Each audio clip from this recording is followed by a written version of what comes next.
now we are again outside of the Valencia room, and next to me is Miss Julia Ham. She is CEO of the Solar Electric Power Association, short SEPA. Well, welcome to Rary PV TV. Thanks for giving us the chance to have an interview with you. My first question is, you have held a speech about the state of the industry. What is, in your personal opinion, the state of the industry? Well, there's a lot happening in the industry right now. It's a real state of transition. We're going through a time where there are many, many good things happening, but also some real challenges that the industry needs to overcome. Our organization is focused specifically on working with electric utilities and getting them to incorporate more solar into their energy portfolios. And now is a very important time in the solar industry's history to really look at how the utility industry and the solar industry can, in partnership, develop new business models that are going to allow utilities to truly be able to embrace solar and make sure that both the solar industry and the utility industry in the U.S. can not only survive, but both thrive in partnership.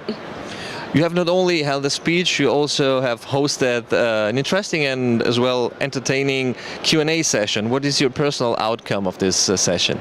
It was a great session. We had 6 panelists who had a very diverse set of perspectives, from an IPP, an independent power producer, to a manufacturer, to an investor, to an electric utility, to a smaller regional installer. And so it was great to hear all of the different perspectives. And I think a theme was very clear, that everybody does have to work in partnership. Everybody on the panel recognized that times are changing and there are going to have to be new solutions, both new technology solutions. So we talked a lot about storage and the potential of storage in the future to help really change the dynamics of the industry, new business model solutions, new policy solutions. And so I thought it was a great panel and a very fun and innovative format that I hope the audience enjoyed.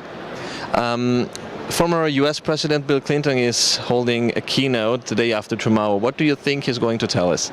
Well, so I've actually had the honor of seeing him speak earlier this year, as well as many of us saw him speak at the Democratic National Convention last week. And in both of those speeches, he had a very strong theme of cooperation.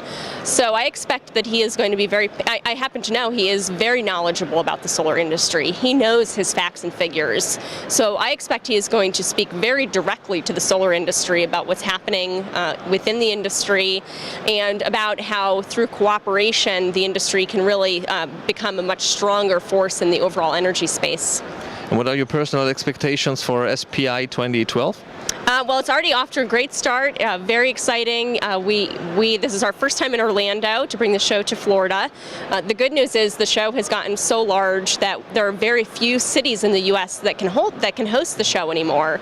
So we're here in Orlando. Fortunately, the weather is cooperating. No hurricanes, even though we're in the middle of hurricane season, and very great energy. The show floor, which is going to open tomorrow, that I've had a chance to go in and see, looks wonderful, and people are very excited. So I'm very optimistic about the entire industry's attitude about the future of the industry. Even though there are some challenging times ahead, I think everybody is excited about where we're going to take it from here. You said challenging times. What do you mean? Well, there certainly is going to be a lot of industry consolidation happening. So I think a number of the players that are in the market today won't necessarily be the same players that are in the market in the next 18 to 24 months. There are certainly some policy issues that need to be worked out, and really making sure that there are sustainable policies, both federally and at the state level, that ensure that markets can continue to grow. So those are probably two of the biggest challenges right now. Well, thank you very much for the interview, Ms. Ham. It's Ms. Julia Ham. She is CEO at the SEPA. Thank you. Thank you. All right.